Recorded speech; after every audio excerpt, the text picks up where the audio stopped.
আকাশ, কাল তুমি স্কুলে চুল কেটে আসবে। চুলটা আমি 7 দিন আগেই কেটে এলাম ম্যাম। এত বড় বড় চুল, স্টাইল খুব হয়েছে না?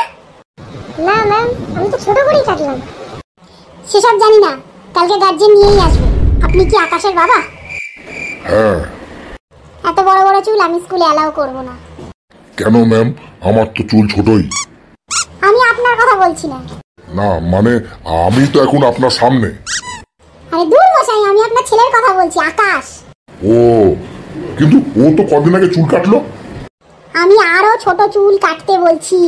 তাহলে কালকে সকালবেলা আপনি একটু চুল কাটাতে নিয়ে যাবেন ম্যাম। কেমন চাইছে, মানে কতটা ছোট আর কি। মানে কি বলতে চাইছেন? না না ম্যাম, রাগ করবেন না। আপনি তো স্কুলের ম্যাডাম, আপনি যেটা বলবেন সেটাই করবে, কিন্তু আপনি একটু গেলে খুব ভালো হয়। স্কুলের একটা নিয়ম শৃঙ্খলা আছে, বোঝেন তো? কি একটা কথা বলবো ম্যাডাম, রাগ করবেন না তো? না না না, বলুন না। হ্যাঁ, আপনি তো খুব সুন্দর সুন্দর চুলটা বিনুনি করেছেন, গালে আবার লাল লাল কি করেছেন। স্কুলে এগুলো করা যায়?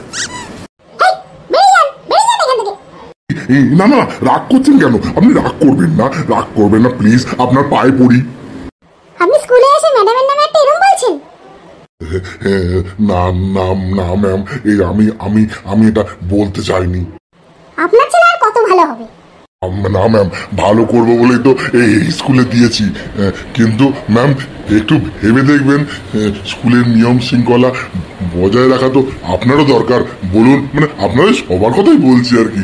আপনারা এত সুন্দর সেজে গুজে আসবেন, ওদেরকে বললে না ওরা কি উল্টো আমাকেই বলে দেবে। ওরা তাহলে গালে লাল, ঠোঁটে লাল এইসব করে যে সেজে গুজে আসে।